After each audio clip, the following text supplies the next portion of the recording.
Hi Fan Kids! Happy New Year! At ngayon pong araw nito ay meron po tayong plant haul. Ito po yung i-consider natin na first plant haul natin for the year 2025. Okay? So, kasi po, itong mga ito ay na-order ko naman ng January na. Okay? So, ngayon po siya dumating. Actually, hindi. Dahil ito po, dumating siya ng Saturday. Ito dumating siya ng Sunday. Nasa Batangas po kami. Yung makikita niyo po sa aking previous vlog yun, dumating po kami ng kasal. Ito po, kaya ngayon lang sila dumating kasi ngayon, kagabi lang kami uwi. Alright? So, samahan niyo ako ngayon sa pagbubukas natin ng bagong plant na ito. Let's go!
Flowers nito, so hopefully hindi tayo nabudol.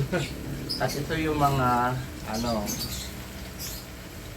saka malalaki na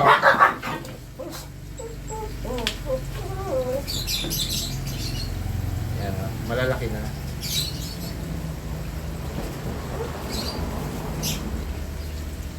So hopefully technically hindi naman tayo nabudol, pero it's okay. Yung color, kasi apat na color yung pinili ko. Apat nga ba ito? Sana apat, wait lang. Okay. So, confirmed na dun sa aking mga kalatsuchi. Ang order ko po ay 6, pero apat lang yung dumating. Feeling ko legit naman siya kasi dumating naman. Kasi may mga tag-tag pa yung mga plant. Pero nalito siguro kasi December ko pa to in order. Tapos January to shinip. Okay? So, no, isang araw po, Sabado dumating, pero ngayon ko lang kinuha. Pero anyway, baka nalito siya. So, minessage ko na siya. Inaalam ko kung bakit.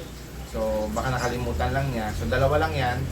Ipa-ship niya sa akin yung dalawa, sagot niya yung shipping, o i-reimburse niya sa akin yung 400. So, kasi 200 per 200 per pot. Tapos, pero kasi sa iba, meron ka mabibili ng 1,000. Pero maliliit yung pinaka-codex. Ito malalaki. Malalaki ang codex niya. So, hopefully yan, mag-okay siya. Tapos, sa second batch, ito na nga, nabuksan ko na siya. Galing naman po ito kasi sa aking suki, si Sheena's Garden. So, ang mga halaman na to, meron na tayo nung iba dati, nawala. Tapos meron pa rin, tapos meron bago. Okay? So, una na dyan ay itong si Melanochrysum. Ayan. Meron na tayo dati nito. Actually, meron pa ako isa dyan. Wala lang dahon. Ito naman si Clarinervium. Meron ako nito, nandyan pa. Pero akala ko medyo malalaki yung dahon nito. Kasi nga gusto kong magkaroon ng maraming anthurium. So, binili ko siya. Mura lang naman din kasi. At ang ating, ito gandang-ganda ako dito nung pineflex na ganyan, si Talantea Fishbone. So plano ko po siyang gawing hanging kasi medyo marami-rami na ako naging successful na Talantea na hanging. So ganun din ang plano kong gawin dito. Third, I4, IC, English Ivy. Meron na po ako nito pero yung puti. Tapos meron na rin akong dilaw pero nalusaw siya. So, or napunta sa, ay natuyot, naubos yung dahon kasi nailagay ko sa lilim. Eh mahilig pala siya sa araw. So yung kasi yung isa ko, yung puti, ang variegation, nasa may araw pa rin siya at buhay pa rin siya. And then, ito, isang klase ng fir na wala pa ako ever since. Tingnan niyo yung dahon niya, no? Ayan, parang nag-aanak sa dulo, dun siya dumadami. At wala pa ako, never pa ako nagkaroon nito. So, paki-ID lang po, kung alam niyo ang ID, comment down below. And then lastly, ito po, meron pa rin ako nito hanggang ngayon, pero parang ang bagal niya kumapal, ang bagal niya humaba. Kasi maganda ito yung mahabang-mahaba. Kaya ako nagkaroon ng idea ito, nakikita ko sa mga videos ng iba, at yung kapitbahay ko meron din ito. Nakikita ko actually, na-review ko ngayon yung pad niya. Ang ganda pagka mahaba. So ang plano ko dito ay i-repat ko siya, mas malaking paso, no? Tapos itong aking fishbone, ang ilalagay ko dito sa hangin na to para mas maihangin ko siya. Okay, sasamahan niyo ako. Ihahang ko na sila ngayon, yung iba, tapos yung iba ipupwesto natin, tapos yung iba, irilipat na natin. Okay, let's go.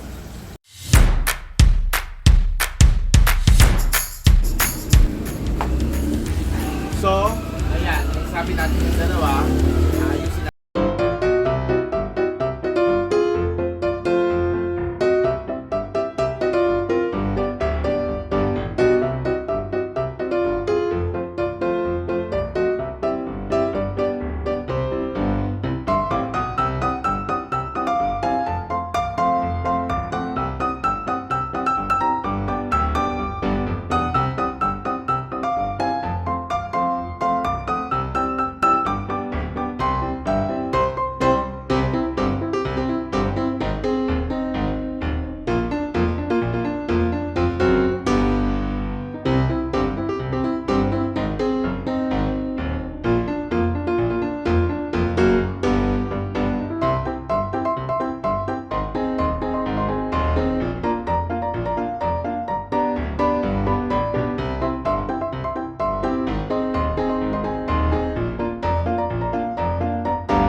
Sa si Succulent Davao, Charching, ganyan. Tapos, nandun din sila Needs Life, Pokyong TV, at yung ating mga madalas na nakikita sa ating mga live streams.